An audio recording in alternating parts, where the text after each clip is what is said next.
ఆదిపురుష్ కలెక్షన్లు వస్తున్నాయి కానీ గ్రాఫ్ పడిపోతుంది.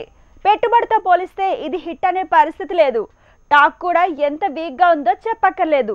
ఈ ప్రాసెస్ లోనే విచిత్రంగా ప్రభాస్ కి హ్యాట్రిక్ వచ్చేసింది. అదే ఫ్యాన్స్ ని బాధ పెడుతోంది. ఎందుకు? ఆదిపురుష్ 5 రోజుల కలెక్షన్లు 400 కోట్లు దాటాయని సంబరపడేలోపు సినిమా మరో 4 రోజుల్లో ఫెయిల్యూర్ లిస్ట్ లో పడేలా ఉందంటున్నారు.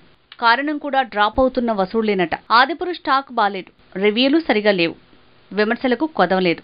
అయినా కానీ వసూళ్ల వర్షం ఆగలేదు.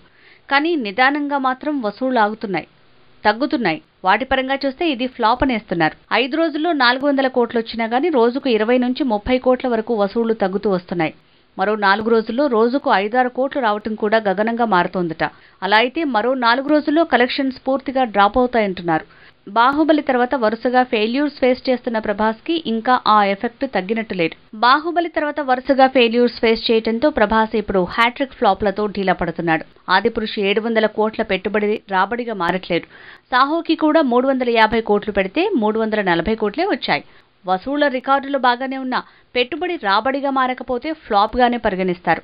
అదే ఇప్పుడు జరుగుతుందనే ప్రచారం పెరిగింది. ఆదిపురుష్ 400 కోట్లపైనే రాబట్టిన రోజుకే వసూళ్లు డ్రాప్ అవటం చూస్తే మరో 4 రోజుల తర్వాత పూర్తిగా డ్రాప్ అయ్యేలా ఉన్నాయి.